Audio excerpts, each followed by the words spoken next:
So Customs and Border Protections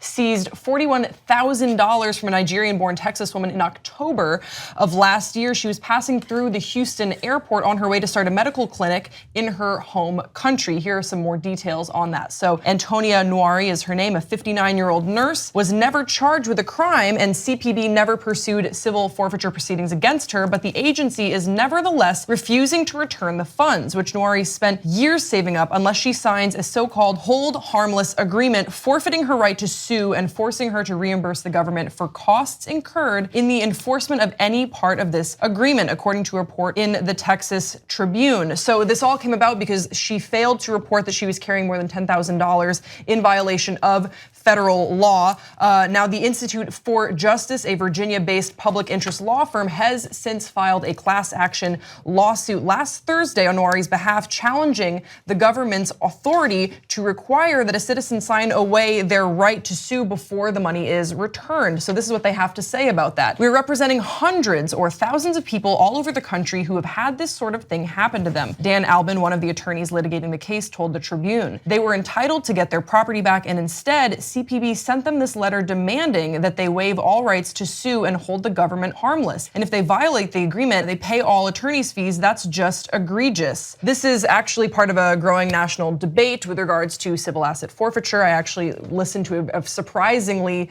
interesting take from CPAC in 2017. A federal law enforcement agent was speaking against the practice. So I've learned from both sides about why they don't like this. Many people who've had their property seized never get their day in court, as the authorities are entitled to keep what is confiscated under a process known as administrative forfeiture. So long as the government is not challenged in court, a rare occurrence considering the socioeconomic status of many subjected to the policy, according to IJ attorneys, they can retain the seized property indefinitely without ever charging the property's rightful owner with a crime. So a lot of people are saying this is absolutely unconstitutional. This is government overreach. What do you guys say?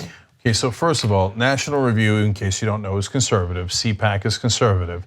And so you're right, conservatives and progressives I don't know if it's the first time, but among the very, very limited times, agree. Yes! Confetti should fall from the sky. I know, that's right. Doves should fly out. That's right. Finally, some sane agreement. So, of course, since the sane people in the country agree on this issue, we've lost. The government says, no, we're just going to steal your property. And even if you did nothing wrong, and like in this case, we decided, like, why do they have you, just a quick aside, why do they have you report the $10,000 coming in? Because they don't want guys coming in with a suitcase full of money that they're money laundering or using for the drug trade, et cetera. So there's a logical reason why they want you to report it. But once they find out that's not why you brought it in and it's actually your money, in the past, they would let you go 100% of the time. They say, oh, okay, you're a nurse and you're opening up a medical clinic and you can prove it, okay, then you get your money back. But because of these laws, now they go, you're right, you did nothing wrong, so we're not gonna charge you. There's no charges, you're free to go. But I just like to steal your money anyway, so I'm just gonna steal it. And then and over 90% of the time, they get to keep it. And why? Because most of the people don't have resources to go find a lawyer and to be able to sue them to get their money back.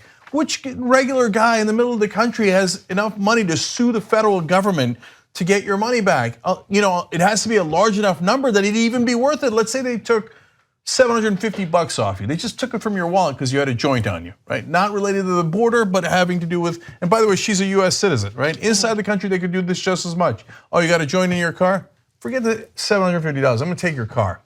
And your car's not that great, it's worth $3,500. It's not worth the lawyer. Well, too bad, you're never gonna get it back, okay? We just stole it and it's gone. So that's why real conservatives think that that is big government coming in and doing something wrong to you. Progressives say that's big government, unconstitutional, overreach, you need to protect our rights. And government goes, yeah, on the other hand, I'd like the money, so I'm just gonna take it. Yeah, and further, what are you gonna do about it? That's it, they're just like, what are you gonna do about it? And your recourse, in theory, is to sue. Not only do you have the financial barrier to that for most people, but also they issue you this statement saying, we'll give you your money back even if you And if we give it to you, you can't sue us. And the only way we're ever going to, even in this limited possible scenario, give you your money back is if you sign this thing saying you promise you won't be mad. But not only that, it's actually slightly worse. As Grace read to you there, not only do you have to give away your rights, but they say, and we can take administrative costs out. Well, how much were your administrative costs? So if you sign it, they could turn around and go, well, as luck would have it, we had to have lawyers to give you this piece of paper, et cetera. And our administrative costs, we're the big federal government, we're $39,000. So here's $2,000 back. And if you wanted to contest that, you couldn't because you've already, in that scenario, signed the waiver saying you're not going to sue. Yeah, it's outrageous. But think about this, Grace. At least the government did its job and made sure that this woman does not set up a medical clinic in Nigeria. Yeah. Thank God. I mean, I think. Imagine if she did that. Imagine if Africans got medical care, because this was so ridiculous.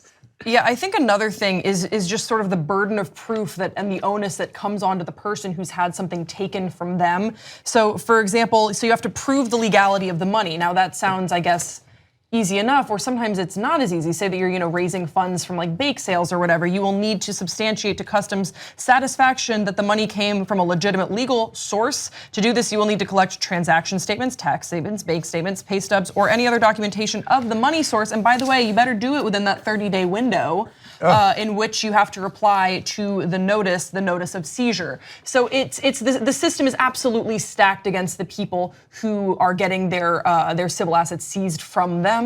And I think that it's refreshing that this seems to be a bipartisan issue where we can agree, this is wrong, because then perhaps there could be some sort of change. But even with the speech that I was listening to that took place at CPAC, and this was about a year ago, so it was 2017, the guy was saying, a friend of mine presented this and he couldn't even bring it to assembly because the government is just taking such a stronghold when it comes to this policy. Yeah. Theoretically, they can actually take your house if they find a single illegal activity in the house, including a joint in a lot of the states. Yeah. So now, but that analogy is not exactly right because it's actually worse than that. Let's say they stop you and they think you have drugs in your car. A dog smelled drugs in your car or whatever scenario. Kill the dog, kill the dog. Or by the way, the cop sniffed drugs, and he could say that, right? I smelled marijuana coming from the car. They can seize your car and then go, we didn't find any drugs. It doesn't matter, we still have your car.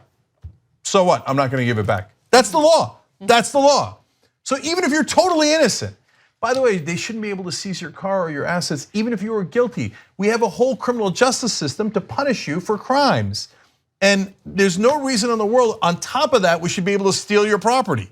So, look, conservatives, sometimes, I'm sorry to do the rift again here a little bit, but they have this fantasy, this mythology that liberals love big government and they want to control your lives.